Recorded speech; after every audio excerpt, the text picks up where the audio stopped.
Vendredi 14 août 2026, mesdames et messieurs, bonsoir et bienvenue dans Vive Info en version française.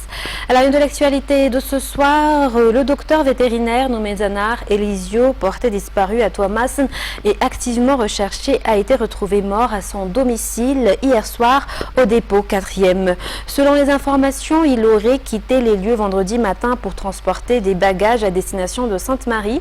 Il était ensuite injoignable depuis samedi. Après vérification de son domicile par les autorités et sa famille, il a été constaté que la maison était fermée. Le corps du jeune homme âgé de seulement 32 ans a finalement été retrouvé à l'intérieur. Il présentait 3 blessures par arme blanche, dont 2 au niveau du cou et 1 à l'abdomen. Certains effets personnels auraient également disparu du domicile, notamment un ordinateur, un téléviseur et un téléphone. Selon les premières informations, il s'agirait d'un meurtre. Une enquête est actuellement menée par les forces de l'ordre afin de déterminer les circonstances exactes des faits et d'identifier le ou les auteurs. La dépouille a été emmenée par la famille à Andaspé. Dans les actualités de ce jour également, page sportive, le programme de l'équipe nationale malgache des Ankway féminines qui devait participer au tournoi international FIBA 3x3 Women's Series à Singapour organisé hier et aujourd'hui a été perturbé par un retard de vol d'Ethiopian Airlines. En raison de ce problème de vol, le Madagascar a été contraint de se retirer de cette compétition. Ainsi, les Ankway féminines composées de Sid, Sarbid, Sambach et Kluin ne participeront plus qu'au tournoi prévu les 22 et 23 août prochains à Bangkok. Mauvaise nouvelle également pour les Ankway U18. Justement, les Ankway U18 masculins se sont inclinés face au Sénégal sur le score de 54-40 hier en quart de finale du championnat d'Afrique U18. Les Ankway ont pourtant réussi à tenir tête à leur adversaire et à maintenir le suspense durant les 2 premiers cartons. L'écart s'est toutefois creusé à partir du 3e carton. Les Ankway avaient obtenu 2 victoires en phase de groupe face au Maroc et au Gabon. Ils devront désormais retrouver le parquet pour disputer les matchs de classement avec pour objectif de décrocher la 5e place de cette Afro-Basket qui se déroule actuellement en Côte d'Ivoire. Dans un tout autre sujet, page politique, Madagascar participera à la 46e session du sommet de la SADC qui se tiendra le 17 août prochain à Durban en Afrique du Sud.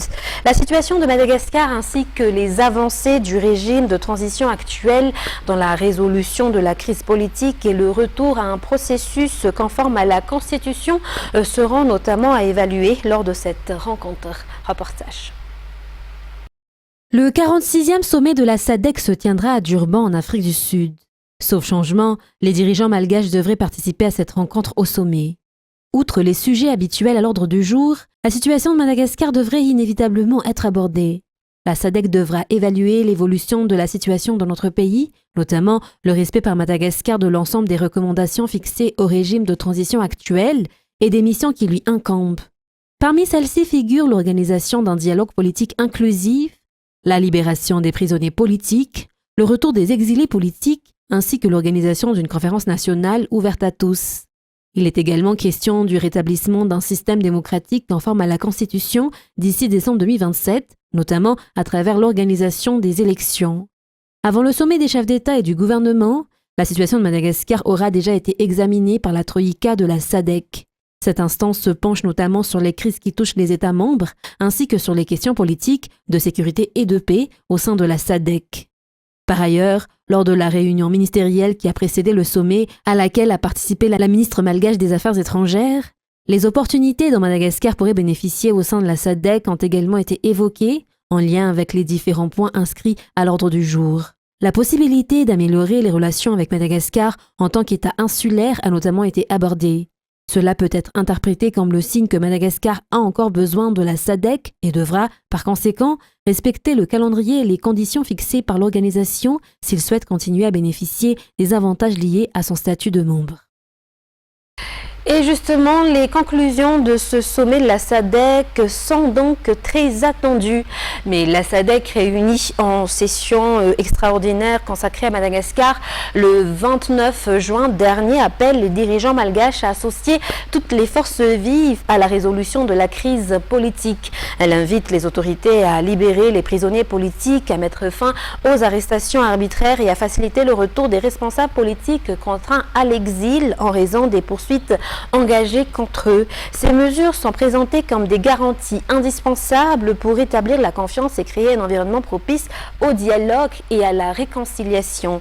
Voici donc le résumé des conclusions de ce sommet extraordinaire des chefs d'État et du gouvernement de la SADC le 29 juin dernier. Cyril Ramaphosa a résumé hier soir, d'un temps ferme, les conclusions du sommet extraordinaire des chefs d'État et de gouvernement de la SADC. Le message est clair, les dirigeants actuels doivent impérativement associer toutes les parties prenantes à la résolution de cette crise politique. Today's decisions send a clear message to all stakeholders in Madagascar. Firstly, that the success of the national consultation and reform process depends on the participation and good faith of all actors, and may I say, all stakeholders. We therefore urge all parties. Second, we emphasize that inclusivity and transparency are essential conditions for legitimacy.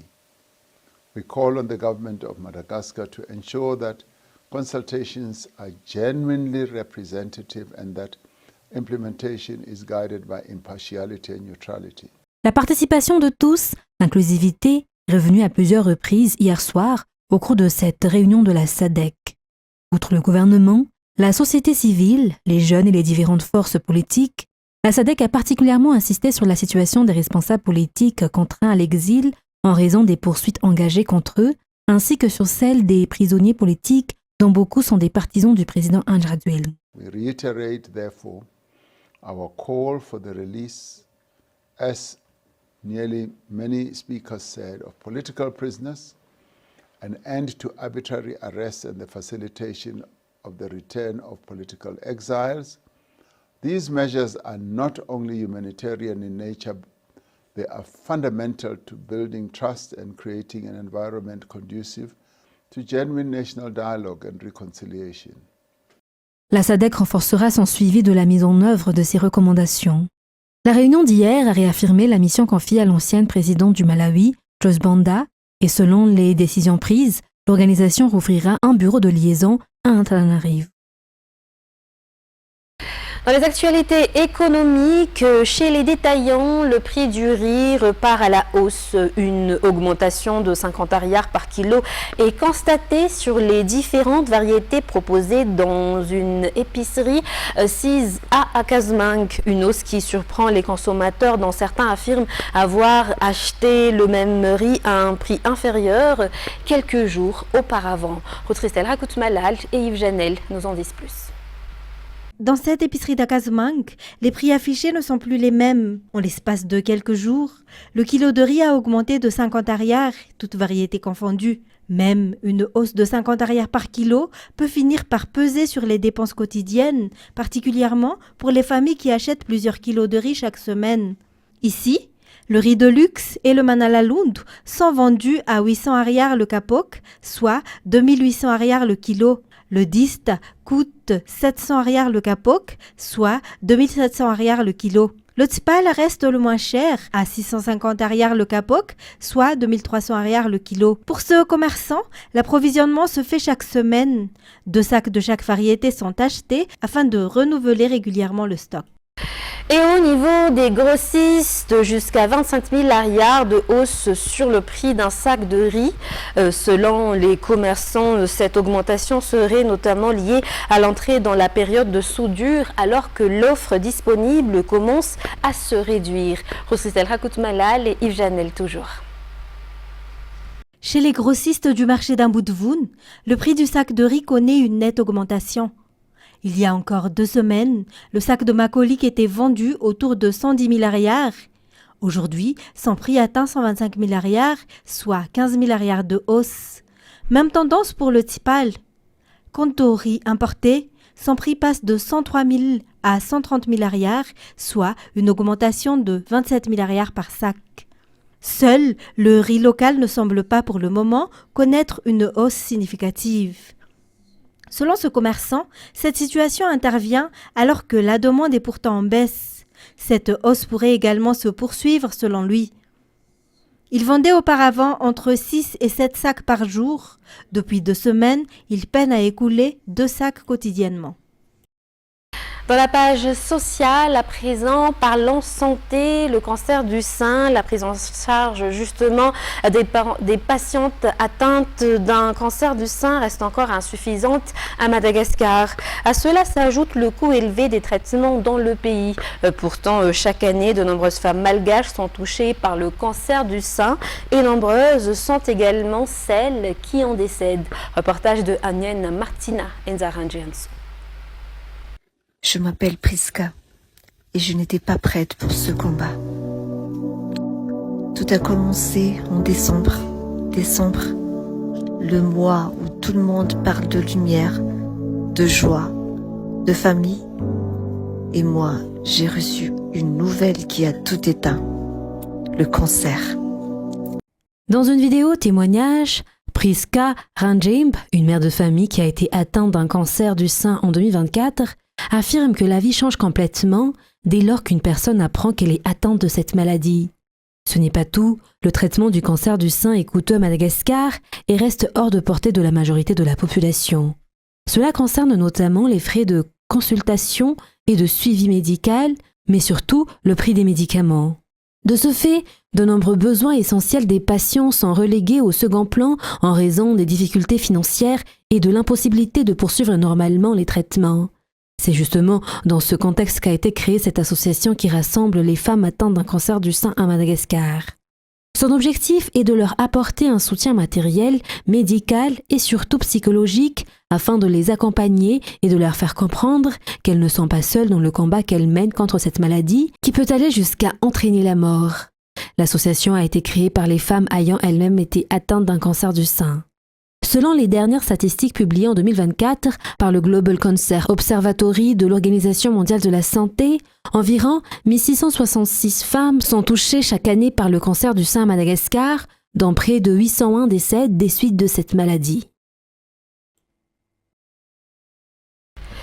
Et d'après les explications du PDS d'Antananarivo Renvuicha concernant les compétences de la commune en matière d'indemnité de logement de 50 000 arrières destinés aux agents de la commune urbaine d'Antananarivo, le syndicat des travailleurs de la commune urbaine d'Antananarivo a fait savoir aujourd'hui que cette mesure n'a pas fait l'objet d'un accord avec la délégation spéciale malgré la convocation de celle-ci dans les bureaux de la commune. Le syndicat affirme avoir simplement reçu une information de la part du PDS. Ainsi, la suite de la revendication dépend désormais des agents eux-mêmes, notamment en cas d'insatisfaction. Dans les actualités internationales, les enclaves espagnoles de Ceuta et de Melilla se préparent-elles à une nouvelle crise migratoire? Alors que de nouveaux appels à la traversée circulent sur les réseaux sociaux, les autorités marocaines et espagnoles ont renforcé leur dispositif de sécurité. Une situation sous haute tension 2 semaines après l'arrivée de plus de 70 000 migrants à Ceuta en quelques jours. France 24. 2 semaines après l'arrivée massive de migrants à Ceuta, les autorités marocaines alertent face à une nouvelle vague de désinformation sur les réseaux sociaux. Face à la multiplication des appels à rejoindre ce samedi le poste frontière sur l'enclave, Rabat promet des arrestations et des poursuites à l'encontre de ceux qui tenteront cette traversée et à renforcer le dispositif policier et militaire sur place. Côté espagnol, le ministère de l'Intérieur exclut tout assouplissement des règles d'entrée sur le territoire européen. Je dis à chacun, n'écoutez pas les passeurs qui jouent avec vos vies. Quiconque tentera d'entrer illégalement à Ceuta ou Melilla ne sera évidemment pas autorisé à y rester. Personne ne se verra accorder un statut légal, pas un seul. Je le répète, ils ne font que risquer leur vie. Les 30 et 31 juillet, plus de 70 000 personnes sont arrivées en quelques heures sur le petit territoire espagnol enclavé au nord du Maroc. La plupart étaient des jeunes hommes et des adolescents marocains qui ont traversé la frontière à la nage ou à pied, parfois au péril de leur vie. La grande majorité a été renvoyée au Maroc. Et selon le ministère de l'Intérieur espagnol, environ 7 000 personnes sont restées à Ceuta depuis la fin juillet, dont près de 2 000 mineurs. Parmi eux, certains entretiennent toujours l'espoir d'atteindre l'Europe et d'obtenir l'asile. Nous ne voulons plus retourner en Afrique. Nous avons quitté notre pays parce que nous voulons atteindre l'Europe. Je veux rester en Espagne pour améliorer mes conditions de vie, mon éducation et devenir médecin. Plusieurs enquêtes ont révélé l'amplification par les réseaux sociaux et l'instrumentalisation des rumeurs d'ouverture de la frontière à Ceuta lancées fin juillet. Une vaste campagne similaire de désinformation serait aussi à l'origine des appels à rejoindre l'enclave ce 15 août. Après Ceuta, des feux aggravés par la sécheresse et surtout par la canicule, ce vendredi, 75 départements sont placés en vigilance orange pour forte chaleur, comme le montre la carte sur le reportage. Seule la pente bretonne échappe à cette 5e vague de chaleur de l'été. Des épisodes de canicule qui se multiplient avec le réchauffement climatique et mettent également à rude épreuve la faune et la flore en France. France 24. La promesse de fraîcheur dans l'eau salée n'est plus tenue. Sur cette plage de Vendée, l'océan Atlantique peine à rafraîchir les baigneurs. On n'a pas l'habitude d'avoir aussi chaud ici. On vient régulièrement et une telle température, ouais, ça m'étonne un petit peu pour l'Atlantique quand même. La côte ouest n'est pas la seule concernée par cette canicule marine. Voici les températures relevées hier en Méditerranée. 25, 27 ou encore 29 degrés. L'ensemble des océans du globe atteignent les 21 degrés. Des records alarmants selon cet océanographe. Ce sont des températures historiques, globalement presque autour de 21 degrés. En Méditerranée, des records de chaleur incroyables. Une canicule qui dure depuis des semaines. C'est vraiment du jamais vu. Des océans plus chauds, plus acides et des conséquences tragiques sur la biodiversité. Ici, des kilomètres de fond blanc, signe de coraux qui se meurent en stress thermique. Là, des gorgones rouges, emblème de la Méditerranée, devenues blanchâtres, conséquence d'une eau trop chaude. Des espèces de poissons tropicaux, comme le poisson-lion, s'invitent et perturbent l'équilibre. La Méditerranée se réchauffe plus vite que les autres mers du globe, mais aucune n'est épargnée. La barrière de corail en Australie perd elle aussi de ses couleurs. Les conditions de vie des marins à bord du porte-avions Abraham Lincoln, déployé depuis plus de 8 mois en mer, se détériorent à mesure que la guerre en Iran s'enlise aux grandes dames des élus et des familles, malgré l'espoir d'un possible relais par un autre navire. Les détails dans ce reportage de France 24. Lorsque l'USS Abraham Lincoln est parti du port de San Diego en novembre 2025, l'équipage ignorait que près de 9 mois plus tard, il serait encore sur le pont. 240 jours en mer, un record. Parmi les 5000 marins et soldats, certains souffriraient de problèmes de santé mentale. Dans une lettre adressée au secrétaire de la Défense Pete Hegseth, le sénateur démocrate Richard Blumenthal a fait part de sa profonde inquiétude. De nombreux rapports font état de pénurie de provisions, de contamination de l'eau, de problèmes de plomberie, d'une détérioration de la santé mentale et de perturbations du système postal qui ont entraîné la perte de nombreux colis pendant des mois. Dans une interview à la chaîne conservatrice Newsmax, Pete Hegseth conteste.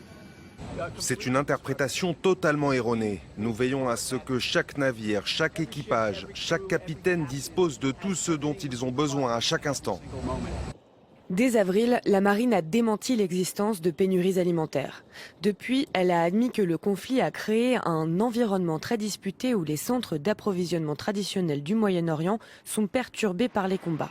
Plusieurs médias américains rapportent qu'au moins un homme se serait jeté par-dessus bord le mois dernier, avant d'être secouru. Son épouse a partagé ce SMS envoyé avant l'incident. Je crois que ce bateau va finir par m'avoir. Je ne pense pas pouvoir faire un autre déploiement après ça. Et je ne sais même pas si je vais pouvoir terminer celui-ci. La marine a indiqué qu'un autre porte-avions, l'USS George Washington, était en route vers la zone. D'après le Wall Street Journal, il remplacerait le Lincoln dès son arrivée. Mesdames et messieurs, point final à notre édition pour ce soir. Nous vous remercions de votre fidélité. Restez avec nous pour la suite du programme et très bonne soirée à tous sur Viva. Au revoir.